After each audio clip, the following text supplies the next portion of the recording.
topic which is called intelligent customer experiences in digital first economy. Well, to talk about this topic, we have Mr. Sushant, the head of Gen AI products from Haptik. A quick intro about him. Well, he leads the development of agentic AI products at Haptik, where he brings over 14 years of end-to-end experience across the product development lifecycle as an entrepreneur, product manager, engineer, designer, and QA. While he has spearheaded the launch of multiple successful products across web, mobile, desktop, and PWA platforms, a passionate product thinker and a prolific blogger, Sushant is known for his thought-provoking insights into lesser explored dimensions of product management. So let's have the biggest round of applause to Sushant. Well, he is the head of GenAI products from Haptik, who's going to be taking over the stage. Hi, hello everyone, I am Sushant. I'm from Happy.ai. And yeah, just a quick note about who we are. So, okay, let this load up.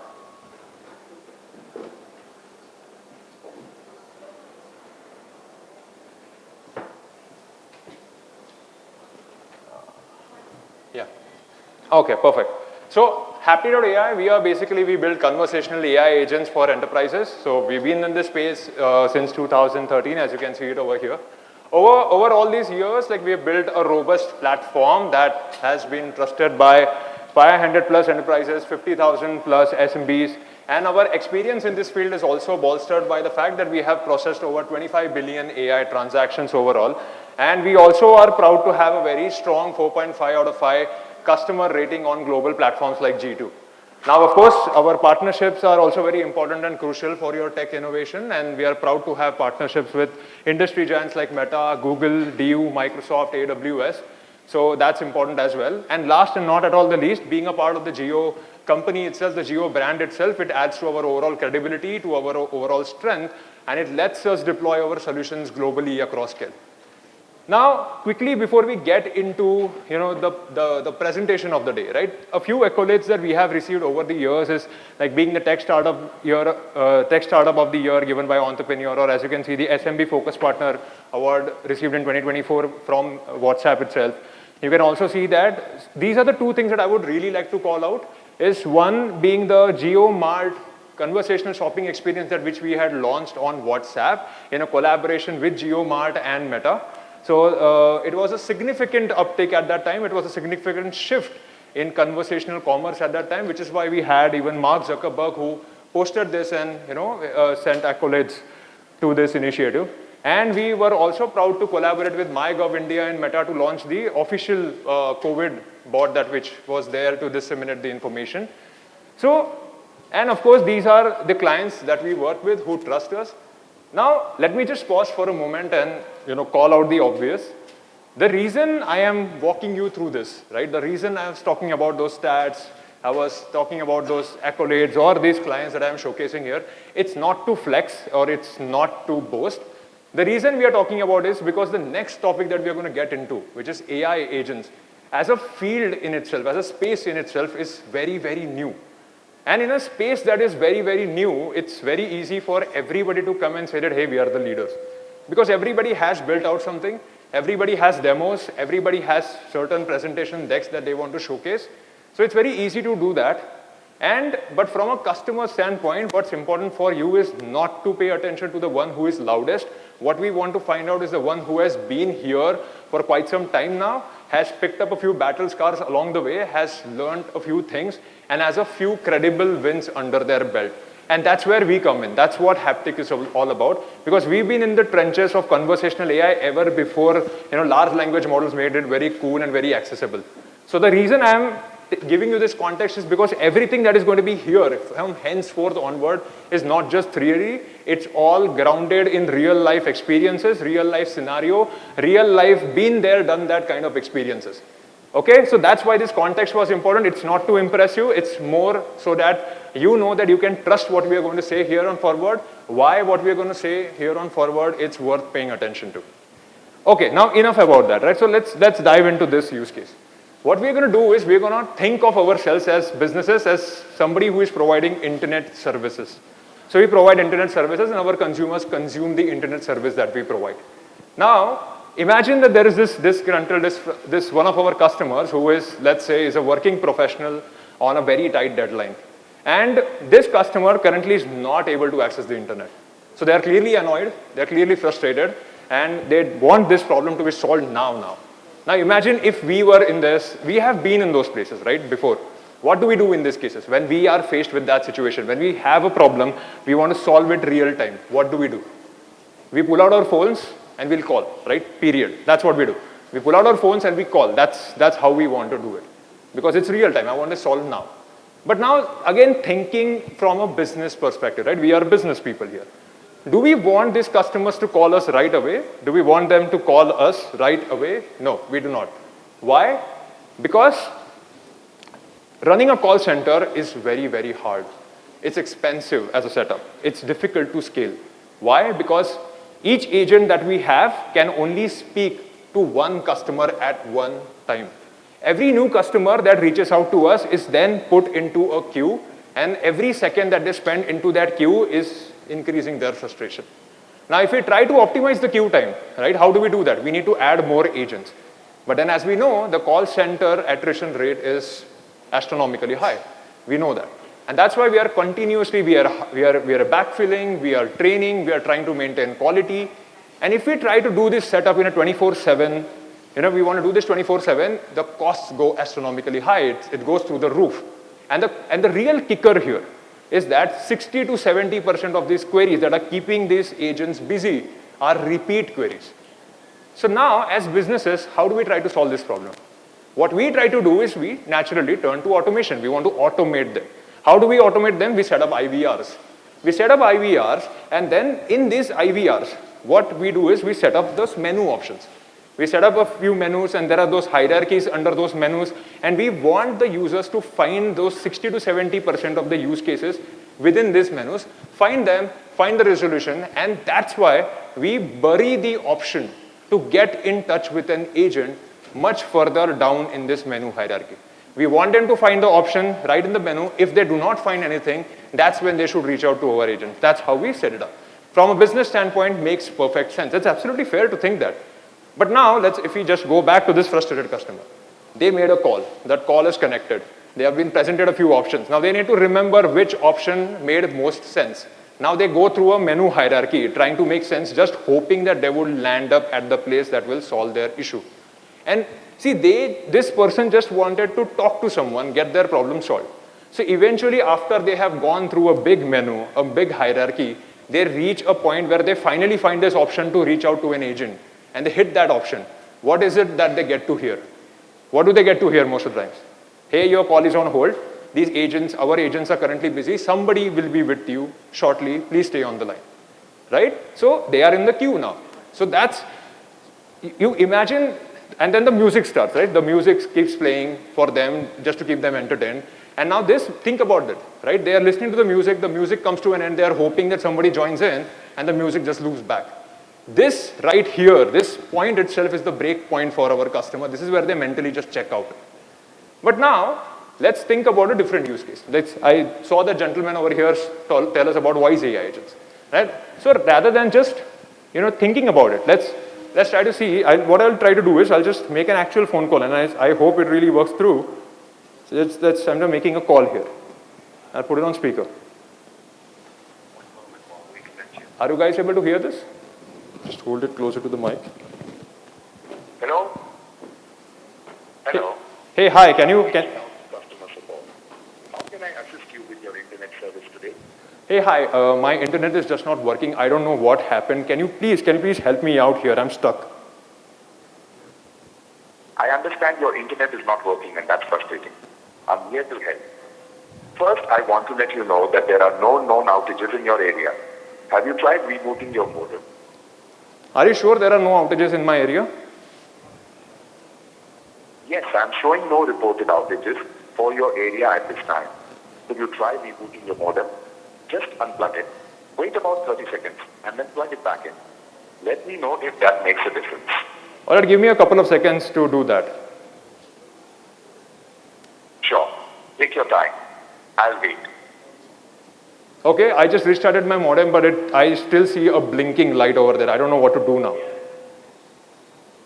Okay, thanks for trying that. A blinking light usually indicates there's still an issue. I can create a technical support ticket for you so we can investigate this further. Would you like me to do that?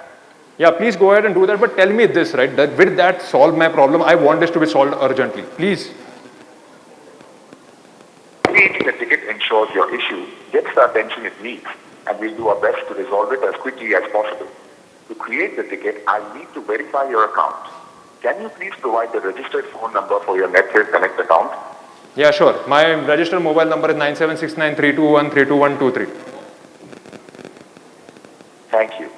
Just to confirm, that's 976,932,132,123, correct? Yeah, that's I correct. need to confirm this. Yeah, that is correct. Please go on. Thanks. Great, thanks. I've created a technical support ticket for you. Our team will investigate the issue and get back to you as soon as possible. Is there anything that you can do to bump up the priority? It's very important for me. It's very urgent. Please bump up the priority and do add my comments over there if you can. I understand this is urgent for you, and I've added a note to the ticket indicating it's a priority. While I can't guarantee immediate resolution, this will help ensure it gets prompt attention. Is there anything else I can do? So I think enough, yeah, but you get the idea, right? From a customer experience point of view, this was a far better customer experience. I think we can all agree to that. Now, once we have this kind of a customer experience, now tell me this, was my problem resolved? No, not yet. But what did I feel like I was heard? 100%, right? Absolutely, I feel like I was heard. So now that I am here, I feel as a customer that I was heard, there is more chance that I'm going to be a lot more calmer. There is maybe a chance that I'm going to be forgiving about this. Why? Because somebody took me seriously. This is why we need to now rethink how we imagine customer experience over our voice channels. We need to reset up our telephony or our call center solutions. We no longer can hide behind those those rigid IVR flows that were set up, let's say 10, 15 years ago, and we still have them running on. It just doesn't cut it today. Not especially in today's world, which is this hyper-connected, which is this always on, which is, it's just real time today. The world has changed. Our customers have changed.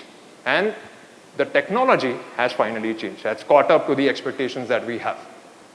And as we saw right now, that there are voice AI agents who can actually help us here.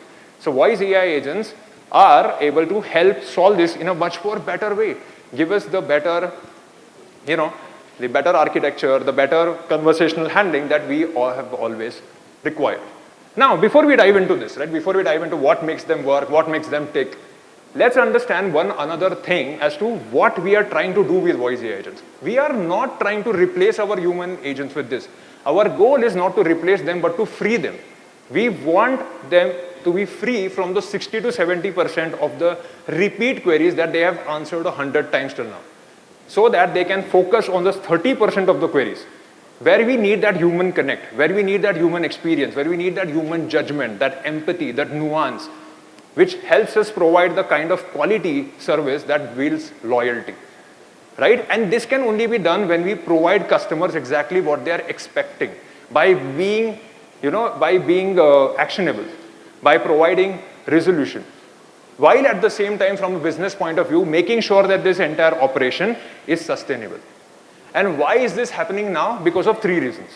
One is because the technology has really scaled up to that level where it can handle those conversational nuances which it was not possible to do earlier.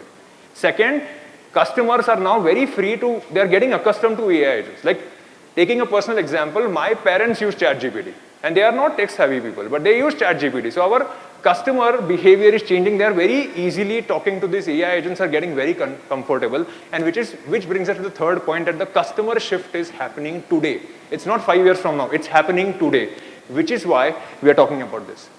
So now coming to this, what makes these AI agents tick? What can they do? What are their capabilities? So now what we've done is we've put a very simplistic diagram. A user asks a question. What the large language model or the AI under the hood is going to do is, there are certain actions that we're going to configure from the start. So there are certain actions like, okay, answer this question from the World Wide Web. Or, use these APIs of my system to connect to my system in real time and then solve this, just have a back and forth with my system. Or there are these documents that I have shared with you about my business in general. You can answer those queries from there. So now what happens is whenever a user asks a question, the AI is going to reason. That's what we call, right? You must have heard this word reasoning. So that's what it does. It reasons through these actions and decides what action do I need to take. Is it just an FAQ that I can answer from the, the curated database that the client is provided? Or is it a question that I need to answer from the web? Or is it an API call that I need to make? So let's say if somebody comes and says, I want to track my order. Then yes, you can't answer it through the web. You can't answer it from your PDF documents. You have to make an API call to the system and get the order tracking. Moreover, reasoning makes them capable of doing multiple actions at the same time. So if I come and say, hey, I want to track my orders and I'm going to reschedule some of them. It's able to understand that too. And it's able to take that conversation accordingly. So what it takes us to is an era of AI agents where we do not have rigid conversational flows. Gone are those traditional chatbots where we had rigid conversations. Okay, you can speak to it in this way only. If you speak even a bit slightly here and there, the bot tends to break. It doesn't happen. Those days are gone, way behind us. We have intelligent, autonomous execution. As I said, this is reasoning happening on real time. This is hyper-personalization happening in real time. And then we have these seamless integrations. The best part about this is that these systems can integrate in your backend systems as is. You don't need to change your backend systems in any which ways for them to be compatible with your system. For these AI agents, they can just tap into your systems as is. And then multi-step workflow, right? As we said, I want to track my order, sure. I want to reschedule my order, sure. I want to track my order and then reschedule them, sure. All of that works flawlessly. This is why we are seeing all of these, mega people talking about the future of AI agents. Why AI agents is going to fundamentally change how businesses and customers are going to interact. That's why everyone is so bullish about it. Because the potential is really, really that high, and the shift, as we said, is happening today. So now that we have seen, right now, we have seen a live AI agent in action. We have seen how all of this really puts together. We have seen the capabilities that we have. Let's see a few use cases that how can these AI agents help us provide intelligent CX across the life cycle, right? And as we all know very well, the life cycle is of 4 different stages. We acquire the customer, then we engage them, then we are converting them, and of course, then finally we are supporting them. So let's now walk through each of these use cases quickly and see what AI agents in each of these fields can look like. So first up, we have the lead qualification. As you can see, the journey starts somewhere on social media. Maybe it is WhatsApp, maybe it is Facebook, anywhere. Right? It starts there, and when the user clicks on a notification, they're immediately into WhatsApp. As you can see there, they clicked on the WhatsApp. They're immediately in WhatsApp now from a social media link. The moment they send the message, they are a lead for you. And from that point onward, the AI agent is leading them through a conversation. The best part is your lead qualification happens immediately here. This is far more intelligent than just a user clicking on a form and submitting the form, and then your BDR teams are figuring out, okay, this guy is not a hot lead, but this guy is a hot lead. Your verification can be done by the AI agent itself right in that conversation there. I got stuck. Okay, we have the booking AI agent. So the booking AI agent is basically, let's say if you're a real estate developer and you want book a site visit, or if you are a car salesperson and you want to book a car test drive, or if you are a hospital and you want them to book an appointment, all of these can also be very easily catered to by AI agents. We have all of these use cases as live. Let me just see if the previous slide is loaded or not, because this is the one I actually wanted to show you. Before it comes up, and I think it's worth waiting a second for it to load, what it does is here we are talking about a sales agent. A sales agent can take your catalog, e-commerce catalog, ingest it, and can recommend products on top of it. So as you can see, right, somebody is asking buying sunscreen, and you can even type it in any free form. You can say, okay, hey, I have oily skin and I'm looking for sunscreen. It will do that. It will come back and follow up with suggestions. Okay, hey, are you looking for any specific SPF rating? Is there a specific brand that you're looking for? Is there a specific price range that you're looking for?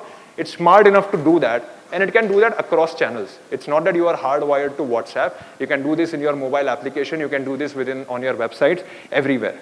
And this Tira Beauty is about, that is live, so you can go to the Tira Beauty website and you can try this out and get a feel of how it's really very vibrant, I would say.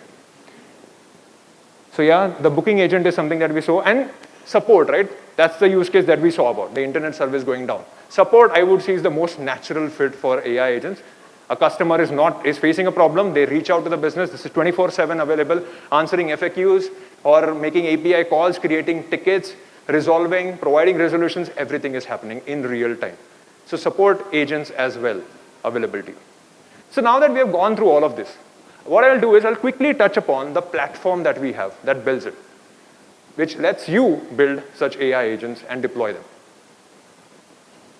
What we have done is, I would say it's a very simple diagram.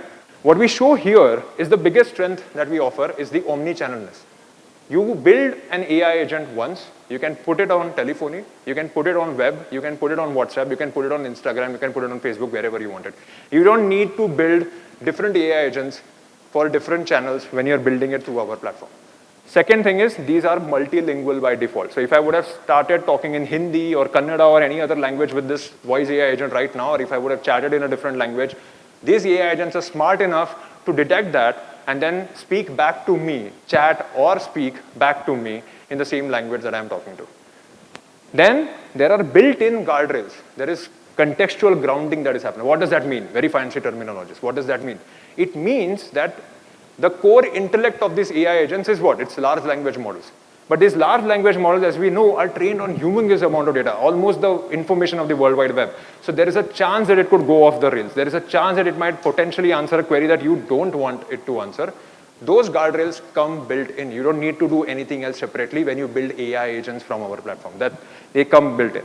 And yes, we covered this where you can answer from any source, web, videos, documents, APIs. We are LLM agnostic. So if you want to go with GPT models, done. If you want to go with Gemini, done. If you want to bring your own model because you trust, you have a partner who is hosting LLMs for you and you want to use that LLM, you can bring your own model. That too works. No problem about that. And then finally, we also provide analytics because it is not just about going live with AI agents. It's also important once you go live, see what's happening.